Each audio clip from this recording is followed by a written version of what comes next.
साथियों, कुछ दिन पहले द हिंदू में एक आर्टिकल पब्लिश हुआ था with the title on reservation and the OBC creamy layer. इसमें बहुत सारे डायमेंशंस को कवर करने की कोशिश की गई थी, रिजर्वेशन और दूसरे जो इससे रिलेटेड इश्यूज़ हैं। पूजा खेड़कर का जो केस है, आप लोगों ने अभी तक समझ ही लिया होगा क्या है कि कैसे फेक डिसेबिलिटी सर्टिफिकेट बनाया जाता है, फेक सर्टिफिकेट बना के कैसे आईएएस की रैंक जो है वो हासिल की जाती है। तो यहाँ से बहुत बड़े सवाल जो है वो खड़े हो जाते हैं यूपीएससी की क्रेडिबिलिटी को लेके, गवर्नमेंट की क्रेडिबिलिटी को लेके और एज ए एस्पिरेंट आपकी क्रेडिबिलिटी, क्योंकि आप खुद GS4 का जो पेपर होता है एथिक्स पढ़ते हैं, बड़ी बड़ी वहाँ पे प्रिंसिपल्स की हम बात करते हैं, लेकिन अपने आप पे पता नहीं क्यों हम लागू नहीं कर पाते हैं। बड़े ये शर्म की बात है।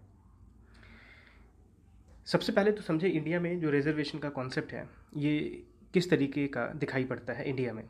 शेड्यूल कास्ट के लिए साथियों 15% का रिजर्वेशन का प्रोविज़न है। शेड्यूल ट्राइब की अगर हम बात करें तो 7.5% है। ओबीसी के लिए 27% है और ईडब्ल्यूएस के लिए 10% का रिजर्वेशन आज के टाइम में इंडिया में आपको देखने को मिलता है। और लगभग इन सभी का सम अगर हम करें तो अराउंड 60% ये रिजर्वेशन इंडिया में आपको देखने को मिलता है।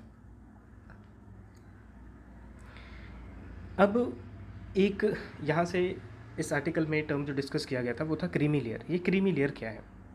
तो देखिए, जब हम क्रीमी लेयर की बात करते हैं साथियों, तो ये हम बात करते हैं ओबीसी के कॉन्टेक्स्ट में, अदर बैकवर्ड क्लासेस जो हैं उनके कॉन्टेक्स्ट में हम इसको देखते हैं। तो अगर आप क्रीमी लेयर में आते हैं तो आपको ओबीसी का बेनिफिट नहीं मिलेगा। मतलब कि जो ये क्रीमी लेयर है ये ओबीसी की डेफिनेशन से बाहर आते हैं। ठीक है, ये क्रीमी लेयर का जो कॉन्सेप्ट है ये साथियों 1993 में आता है। ठीक है, on the basis of recommendation given by justice Ram Nandan Prasad committee. ठीक है, तो ये इन्फॉर्मेशन आपने याद रखना है।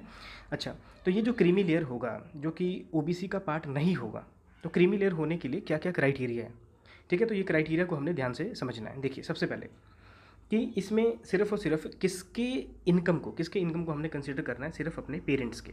ठीक है, क्रीमी लेयर में आपके पेरेंट्स कितना कमाते हैं वो डिसाइड करेगा कि आप क्रीमी लेयर में आएंगे कि नहीं आएंगे। ठीक है, तो क्या कंडीशन क्या कहती है? तो ये जो आपकी पेरेंटल इनकम है, पेरेंटल इनकम जो है जिसमें कि सैलरी से जो पैसा आ रहा है उसको काउंट नहीं करेंगे, एग्रीकल्चर से जो पैसा आ रहा है उसको काउंट नहीं करेंगे।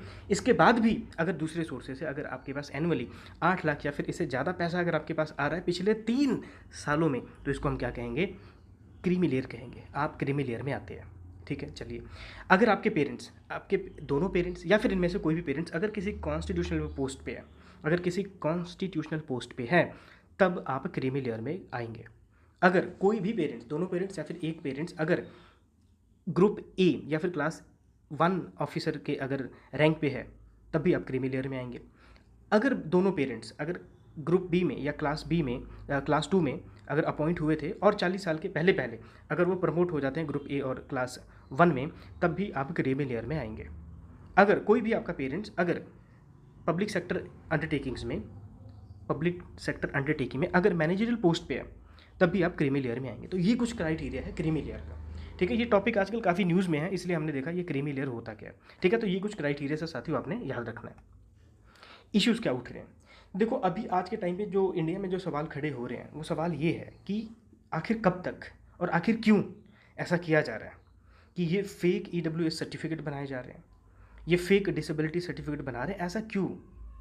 मतलब आप GS4 पढ़ते हैं, एथिक्स पढ़ते हैं, तो ये पढ़ने का मतलब ये आप इस्तेमाल कर रहे हैं। तो कहीं ना कहीं वो बात याद आती है कि जो जितना इंटेलिजेंट होता है वो उतने ही खतरनाक तरीके से करप्शन करता है। ये बात सच है। तो ये बहुत बड़े आज के समय में मुद्दे उठाए जा रहे हैं कि अब एक आपके पास नाम आया पूजा खेड़कर का, ऐसे पता नहीं कितने पूजा खेड़कर होंगे, कैसे रोका जाए? यहाँ सिर्फ सवाल जो है ये सिर्फ स्टूडेंट्स का नहीं है, बच्चों का नहीं है, पेरेंट्स का भी इसमें बहुत बड़ा रोल है। बहुत सारे केसेस में ऐसा देखा गया है कि ओबीसी या फिर रिजर्वेशन का बेनिफिट लेने के लिए प्री मेच्योर रिटायरमेंट पेरेंट्स ले लेते हैं, गिफ्ट करना चालू कर देते हैं अपनी इनकम को कम शो करने के लिए। तो ये बहुत बड़े इश्यूज़ हैं, इसको कंट्रोल करने की बहुत ही ज़्यादा ज़रूरत है आज के समय में। रोहिणी कमीशन साथियों आपने सुना होगा, ओबीसी में सब कैटेगराइजेशन के लिए इसको कॉन्स्टिट्यूट करा गया था हाल फिलहाल में।